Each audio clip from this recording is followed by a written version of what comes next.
Many European nations are offering golden visa programs that allow wealthy individuals and their families to gain residency and citizenship to foreign countries. Now, typically, the plan involves buying real estate. With inflation on the rise, however, some governments are walking back the permit program.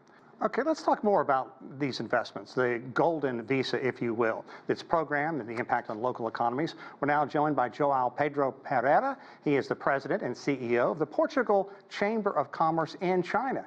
Thanks so much for taking time to chat with us. This is pretty fascinating to me. So if I can, just kind of walk us through what you think some of the major concerns are right now of these golden visa programs. And do you believe it worked the way people had hoped? Well, thank you for the invitation. It's always a pleasure to be on CGTN. Well, I believe there is a clear exaggeration about the impact of golden visa programs in the countries where they are being developed. Portugal is a clear example of that.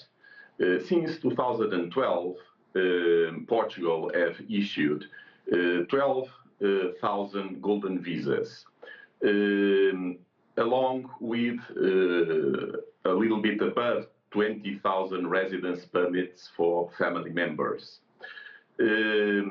About 11,000 golden visas were granted via real estate purchase, and a total of 6.5 billion euros were invested in real estate, out of a total investment in the program since 2012 of 7.2 billion euros.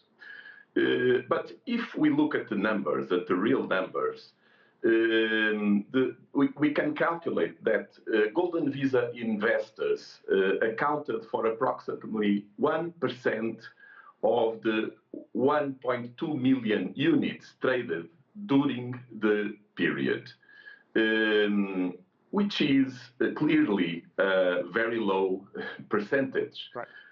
What's been happening in Portugal, for example, is that since 2012, the immigrant community raised to almost 800,000 people in Portugal. It's not only investors from third countries interested in having golden visa and the possibility of having the citizenship that are investing in Portugal. Many countries of Europe are also issuing investors to the real estate market in Portugal. The real problem is in the bigger cities, in Lisbon, the capital, or Porto, where the lack of social housing and the lack of investment of the governments and also the local municipalities created a crisis on the lack of social housing for youngsters and people in need.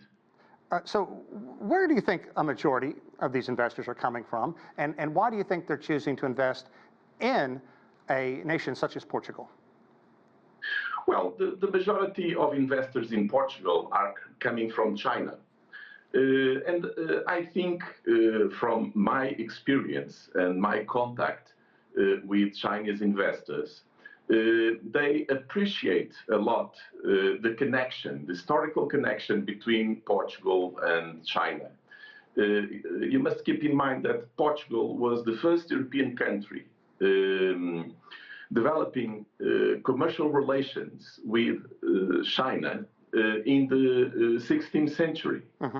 There is a long history of diplomatic relations between Portugal and China, and Portugal is considered in China by the government officials as a friendly country.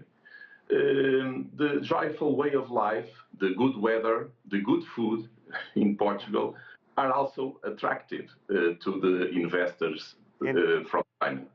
Indeed. Do you think that the golden visa or golden residency programs hit their popularity during the COVID-19 pandemic? And if there is an end to these, what degree do you think that will have an adverse effect on countries that are getting used to this big economic investment?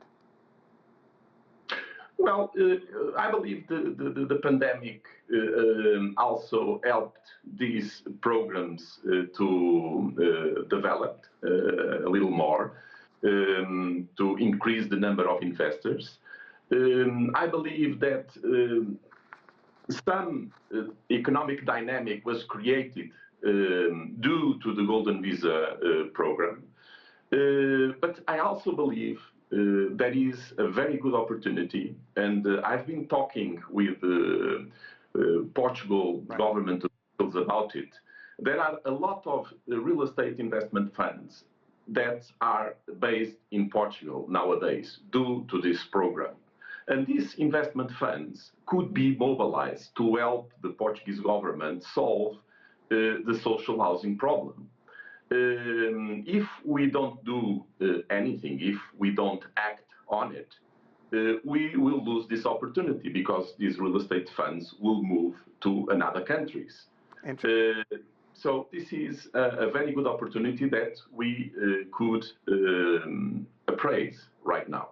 Okay, Joao, we will continue to monitor this. Very fascinating story to me. We hope we can come back and revisit this down the road.